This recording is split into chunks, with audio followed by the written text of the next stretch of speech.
Hello, and welcome to the Fuck Severin Club, where we all get together and say fuck you to Severin. Hey everyone, welcome to my booktube channel. So today I am wearing this capital M makeup and this sari and everything because I decided that I would do a book look for Gilded Wolves. So if you haven't already seen it, Faguni at Fanna did a book look for the Silvered Serpents, which is what I'll be talking about today. So check that out because oh my god, that was so amazing. It's like Faguni exists on the internet just to like kill me with her looks and her gorgeousness. So today I will be like, just ignore me when I do something with my hand because I'm not used to wearing sarees obviously. But yeah, I'll be doing this a whole lot.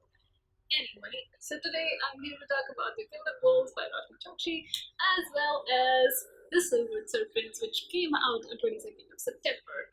So I'm hoping that this look that I have done will be posted on 22nd September, but we don't know yet. I'm going to give a short review for the Gilded Wolves and a review for Silver Serpents, and I will also be discussing my No Context the Silver Serpent spoilers video because yeah, I want to talk about it so much, but I have only been able to talk about it to like two people because I buddy read the Silver Serpents with Uma and Faguni. It was really fun, even though like I was lagging behind a lot.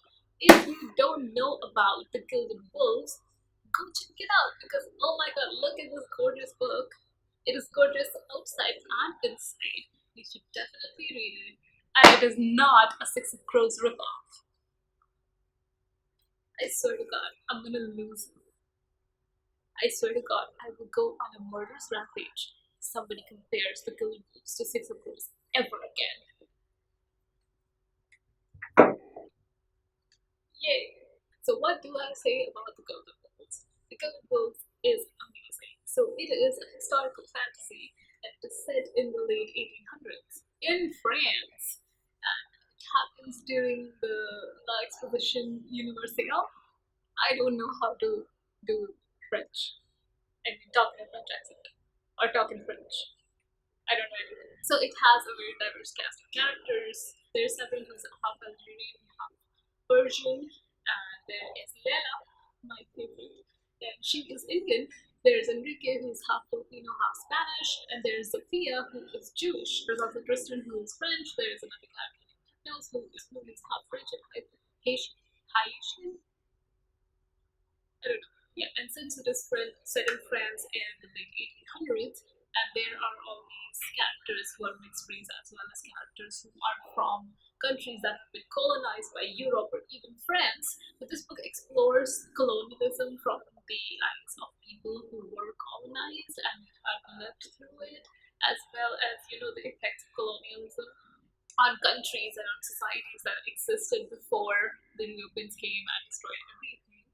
Throughout the book, there are very subtle markers to how the Europeans and particular society that we talk about in this book, they always see themselves as superior to all the countries and the people that they have colonized, and then they take all of their knowledge and history and artifacts and everything and they corrupt it and use it for their own gain.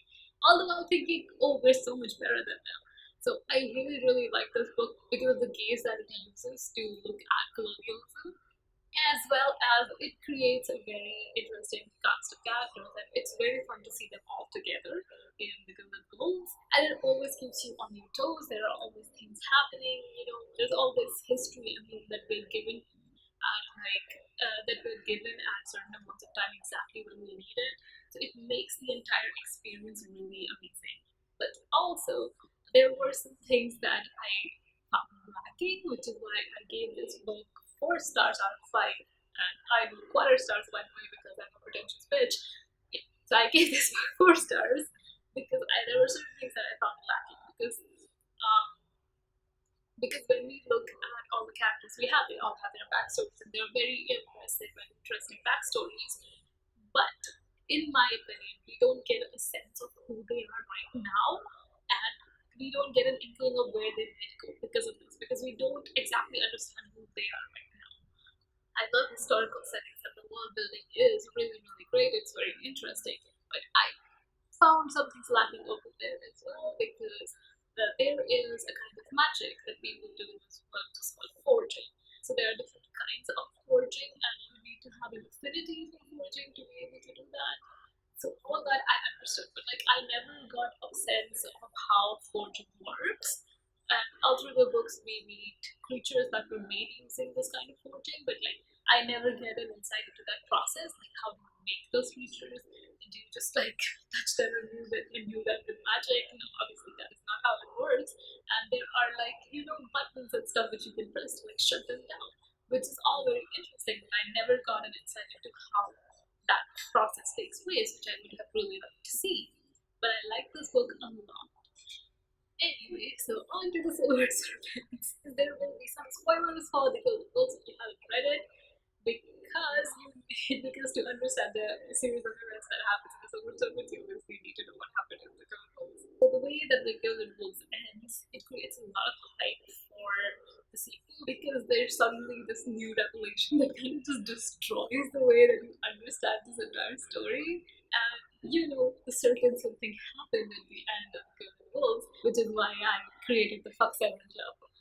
I am the only member. If anyone wants to join, let me know. I am definitely looking for people who want to join the Fuck Seven Club. And no, it is not in that weird jokey manner, not in the like a literal manner. No. Here we get together and say fuck you to Seven. So yeah, what Seven said at the end of the Gilded Wolves, he has no rights now. He will never have any rights in any book ever again. I take away all his rights. He does not deserve them. He can go die in a ditch. I do not give a fuck. Severin, you can go die in a ditch. So when we start out with the Silvered Serpents, there is suddenly kind of that the squad isn't together anymore. And I think that kind of took me aback, because I had not expected that, because the way that the Gilded Wolves ended, it did not say that everybody had scattered, that they weren't even living in the same hotel anymore. So that was kind of weird, but yeah, it took me some time to get used to it. And then obviously Seven was being just the biggest asshole ever, and I was just like, oh, kill him already. But obviously he doesn't die. So because of what happened between Severin and Lala, I feel like this book places a lot of importance on that. And yeah, romance is like sometimes a very important part of the story, and that's fine. I can always live with it. I actually even liked it in the first book, but like I said, after what Severin did, he can go fuck himself. So I felt like this book placed a lot of importance on that romance part, which definitely led me to not like it that much. And there are a lot of things happening throughout the book, and obviously it's very interesting, but something always seems a little off. Because maybe it's because they're not working together the same way anymore, but like I definitely miss that squad feeling that I got in the Gilded Wolves. Also, according to me, I think there was not a lot of action in this book as compared to the Gilded Wolves, because Gilded Wolves is just like filled with action every chapter. With the Gilded Wolves, there are very small moments of like loveness or like just like stability. You're always in the middle of something in the Gilded Wolves. That is why I enjoyed it a lot. But then Silvered Serpents was kind of slow paced until like 80% of the book, so I did not enjoy it that much. And I was kind of disappointed. And like I said before, so there were like certain gaps left in the world building, according to me, especially with regards to forging, that I was looking forward to being resolved in this book. Not like not resolved, like just get my curiosity satisfied in this book, but that doesn't happen either. So yet again, something that was very disappointing for me. One of the things that I liked a lot in this book is that we get to see some real character development and find out some real things about the characters that we didn't before, which is great. But I was also looking to expand on certain aspects of these characters, like I think Severin gets a lot of time, and we get to find out more about him. And Enrique gets the same kind of treatment. We get to figure out a lot more about his internal feelings that we had not seen before, which was actually very gut-wrenching to read. But to be completely honest, I felt like since we find out what is happening to Clara and why she is part of this group, why she left India and came all the way over here and she was searching for this certain book, we had already figured that out. But we also know that her birthday is coming and she's going to die. So it kind of feels like this entire book that she's just everyone's sick hand because Lena doesn't get to do a lot, which really grated on my nerves because she's my favorite character in the entire series and she doesn't get her due. She just roams around being all forlorn and sad because of Severin. And like she just looks like a Jane Austen character who's waiting for her betrothed to come back. All the while, Severin is being just like the biggest asshole ever. So like it doesn't seem earned. Like I know that love doesn't work that way. That just because somebody is an asshole to you for some time you just stop loving them. But I was just like, oh no, I don't want him anymore. Yeah, but I definitely feel like Alana's character was like continuously snubbed. Even like as we progress through the story, around like 80% of it, you feel like okay, yeah. So Lala finally feels like oh, she is the end game of everything, but then like a certain twist happens and that takes it away from her and it just really annoyed me because I get it, I kind of get where they're thinking, I can see where that came from, and you can definitely say that there was some kind of foreshadowing that pointed towards that being the conclusion of this book. But at the same time, it did not feel earned enough for me because if you make that graph and you take the red yarn and you connect all the dots, they will lead you to Leva. And that's why it definitely like I felt like Leva was gloriously snubbed in this book and it made me really angry. So the same thing happens with Sophia as well. Like there are certain things happening in her life, but at the same time she's very much consumed by the squad rather than her own. She's very much consumed by this her everything. Like there are other things happening in her life, but her entire focus is on the squad at all times. And I think also with regards to Sophia, since it's pretty easy to figure out if Gilded Wolves this Sophia is autistic, and maybe people like its rep, but certainly it feels like to me and to some people that I talked to, it feels like kind of just a checkbox rep because it just feels like oh, it just feels like you listed all of the symptoms and you checked out all the boxes. But looking forward to her disability being explored a little bit more and have a little more depth to it, which I did not see in this book. So there were also certain things with regards to Lela that I found really weird because in this book it is confirmed that Lela is South Indian and she is specifically from Pondicherry, which is near Tamil Nadu, which is where I lived for 4 years because I was doing my undergraduate over there, and it kind of really threw a rift in the entire characterization of Lela for me because first of all, Lela is a name that is not very South Indian, and the story of Laila Majnun comes from kind of comes from the Mughals that came and they expanded over to India, and their conquest was kind of around North India. It did not reach, definitely did not reach that deep into South India. So her hearing the story of Laila and Majnun is something very weird because I was talking to Uma and she's South Indian, she's Tamilian, and she told me herself that even her mom doesn't know the story of Laila Majnun and she only knows it because of pop culture. Also, whenever Laila talks about her past, she uses words like Jadugar and stuff like that, which are Hindi words. So again, it does not make sense for someone from Pondicherry who would speak Tamil. Most probably, it is not maybe some other South Indian language like Telugu or Kannada or Malayalam. It doesn't make sense for her to speak in Hindi. But yeah, that was definitely something that was very weird. I was discussing all of this with Uma, and at that time, I kind of like pointed out that in the Gilded Wolves, when she has to pose as a dancer for their plan heist or whatever, she talks about how she's supposed to be performing Bharatanatyam, which these European people obviously see as something entirely different and something erotic and sensual, and it's supposed to be that is something very religious and kind of is about praying to your god. And she talks about how the clothing that they gave her, because it has a very orientalist, get up and gaze and everything. And she says that she should be wearing a customized salwar kurta, which is again that this we kind of went back and forth on this. So it is definitely not a customized salwar kurta. It is a sari, which is customized. It's not worn the way that I am wearing this sari. But you should look it up, or maybe I'll just put a picture somewhere. Yeah. And so while I was reading the Gilded Wolves with with the words that Leila used, they were Hindi, and her name, I automatically assumed that she was North Indian.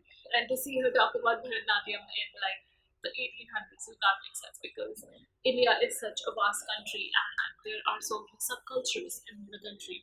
And almost every single culture has its own folk dance and classical dance. And Bharatanatyam is definitely very South Indian. If you go to like different parts of the country, you will find like different kinds of dances, like Lavani in Maharashtra, and I think Kuchipudi from I don't remember where it's from. There are all these different kinds of dances. And I actually trained in Kathak for like 4 years when I was very young, which is yet another kind of classical dance, just kind of local to where I live, which is like Madhya Pradesh and maybe Uttar Pradesh. I'm not exactly sure because at this point in the 21st century, there has been so much immigration and immigration that people from all over the country live all over the place. So there are certain things that have become mixed, but at the same time, there are certain things that have very specific origin and culture and history that you cannot just ignore. Her talking about Bharatanatyam in People it was just kind of weird, but now we find out that she is from Pondicherry, she's South Indian, which was extremely weird because it did not make sense in my head. And even historically, it did not make a lot of sense. Like certain things, like when you think about Leila being South Indian, certain things do make sense, like her using the help of a Frenchman and coming to France because in the 1800s the southeastern part of India was colonized by the French, so it makes sense for her to like take help of a Frenchman and come to France. But but when you like actually really look into it, I think yeah, actually really look into it by the time that this book is happening, which is around 1880s, 1890s, the British had to taken control over the entire thing. So yeah, so that was pretty weird, especially since Leila is my favorite character in the book because, and it is not because she's Indian, it definitely helps. But yeah, it's not just because she's Indian, because she exhibits a lot of veracity and strength, which is why I like her. So now let's talk about the plot. So the plot is actually pretty good. There was already a path given to this book's plots from the Gilded Wolves, which I like because it did not feel like was suddenly something new happening that I cannot grasp, that I'm not ready for. But there were certainly some things that were missing that I had also noticed in the Gilded Wolves. The Gilded Wolves series is essentially is like a treasure hunt slash mystery solving series. So there are all these clues that you have to figure out and everything, which I love a lot. So what happens is when you read these kind of stories, or even if you watch them on like TV or a movie, you are made to feel part of the process when they are solving the riddle, and which I did not feel in the Gilded Wolves or even the Silvered Serpents because it feels like nobody is exerting a certain extra amount of energy to figure out this riddle. They already have all the knowledge. They just need to put it in place, which is why it doesn't feel like the reader is a part of the process, which is very important to me because it makes reading those parts of the book much more fun. And since the Gilded Wolves as well as the Silvered Serpents are multiple POV stories, I think like the camera always cuts to the wrong angle, like when these riddle solving and stuffs are happening, because usually the riddles are solved by Ricky or Sophia or both of them together. Whenever that is happening, right when the riddle is about to get solved, it always cuts to the POV of someone who does not understand that thing at all. And it kind of feels like a cop out. I mean, I love this book. I love the series, but still, like, there are certain flaws to it. In the Silver Serpents, there is, like I said, there's like way too much importance put on romance, and I certainly felt that way even more because there is like an unsolicited, unnecessary love triangle in the book, and even with the way that it is resolved, definitely made me feel like even more angry at Severin. Because I don't think like that was the intention behind this book, but it just made me hate Severin so much. Am I eating all the glitter on my lips? Yeah. So, but yeah, there were certain parts in the plot that I liked a lot, especially the main mystery that they had to solve, and like certain scenes. Yeah, with the certain scenes in the book, it reminded me of Hannibal, which is one of my favorite TV shows. But the thing that reminded me of Hannibal. So you've been seeing it for a while in the storyline, and at one point it all clicks together, and I'm just like, ooh, this is so Hannibal like. And I know it's like it's supposed to be very gruesome and like just icky, just like any bad word that you can find. And I understand all that, but like there's a very primal part right inside of me just it just made me go because man, I love that kind of shit. Like, if you have not seen Hannibal, there are episodes in which Hannibal murders people and he essentially makes art out of them. Like this one time, he took like three or four people and he just like pulled their skin and made a heart out of it. Not just like a design heart, but like an actual heart, a biological heart, and left it in a museum or something. And there is like, I think my most favorite will always be put a dead body in a tree, and like the tree was growing out of the dead body, and there were like flowers coming out of the cage. It was beautiful. I know. Anyway, so something similar happens in it, and that made me really happy. Yeah, there were a lot of like elements that happen in storyline and the plot that I enjoyed a lot because even though I'm not very, even though I'm not very aware of Christian history or European history in general, there are certain things that you always know about, and it was fun to see them. I really started enjoying the book after, like, right after 80% of it because, the action that I had been missing that I was in the Gilded Wolves but did not happen in the Silvered Serpents suddenly jumped up at you and, everything is in peril and things are happening everywhere and it's just fun again. So I judged through 80% of the book. I liked the writing that I did in the Gilded Wolves. I liked the story where it was going, but yeah, there were like certain things missing. But 80% is when I totally suddenly started enjoying the book, which actually bumped up my rating a quarter. In conclusion, The Gilded Wolves is a great book. You should definitely read it. And you should also definitely read The Silvered Serpents because even though it was flawed, it is still a pretty great book. So now we're gonna move into like complete spoiler part of this video, which is where I will which is where you will find out why my video is titled this way. Now I'm going to discuss the No Cutters, the Silver Serpents spoilers meme that I made when I read this book, and I have posted it on social media a couple of times. And this is going to be extremely 100% spoilery because I just really need to talk about these things. First image is Jam. That is my favorite part of the book in like a very ironical manner because at the end of the book, Severin stages the murder of Zofia and Enrique, and to make it look like he killed them, he spills jam around them. And when I was reading that, I was just like, how though? Like, what is the consistency of jam in this world? That you can just make jam look like blood. So I actually went and I googled how jam was like in the 1800s, and like the consistency was like pretty liquidy. Like you could just pour it. So I guess it could be made to look like blood, but at the same time, I just can't. I just can't. But at the same time, I'm just like, but still, it's jam. Like it does not look like blood at any angle. Like even though I looked at the photos of like 1800s jams and everything, it's like, no, no, just no. And this like John thing is mentioned throughout the book, and he finds it like right at the opportune moment, which is like very convenient. But I get it, it happens, whatever.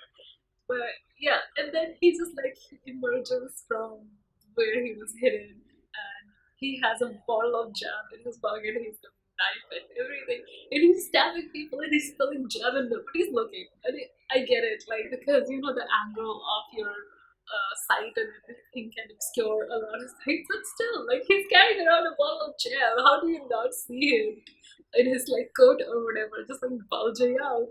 And after he murdered both of them, there is no mention of him discarding that jam bottle. So is he just carrying it around? Are we going to see him carry that jam bottle around in the entire third book? Because if not, I am going to have some problems because I want to know where he disposed of the jam bottle. So the second photo is a dead moth, and which is very, very important because because after Severin comes up with his brilliant plan of like murdering Sophia and Enrique, he leaves and he leaves one of those what do you call them? Those projection bees. I don't remember what they call them. He leaves one of those for Lela so that she can figure out his plan. But she obviously doesn't because she fucking dashes that moth onto the ground, just like slaps it off. It's broken now. And I know that's like creating extra tension or whatever. But I was just like, but why though? Why would you just like look at a small mechanical moth and just slap it for no fucking reason? I know you're pissed at him, as you should have been since it's historic in this book. But like, he just slapped him off. Lela, I like you a lot, but you just slapped him off. So the third image is a flaming sword, which is exactly what Sophia does. I actually like that scene a whole lot because we see Sophia being the damsel in distress a couple of times. And I really like that she rescued herself and she actually rescues Zephyrin and Enrique. So the fourth image is a cut on a palm. And man, I am so tired of seeing this in popular media. You all need to stop. Your palm has the most amount of nerve endings. And if you cut through it over and over again, you're going to destroy all of those nerve endings. It's going to be very, very painful. If you need blood, just make a cut on your forearm, okay? All your veins are not popping over here. You can make a cut on your forearm without losing a lot of blood. But stop cutting your fucking palms open. Hypnos, do not cut your fucking palm open ever again. So the first image is a diamond choker, which is, you know, what Severin makes Lela here because he's like, oh, I need to call you. What if I need to call you? You should have this choker, which, you know, every time I call you, it will actually clap around your neck and definitely not suffocate you.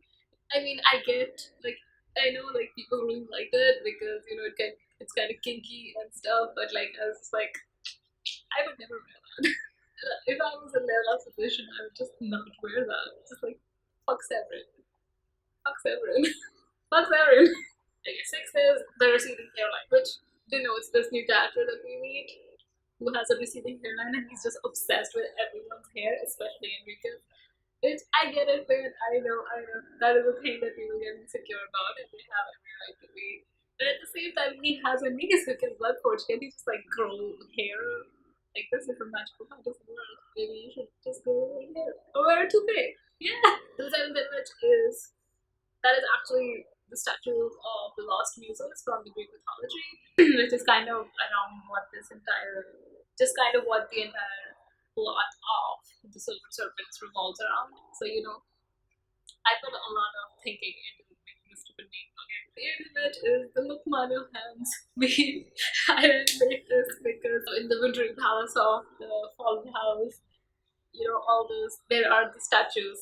They're the statues of the lost muses and they don't have their hands. Which is like such a gruesome detail, but I love it so much.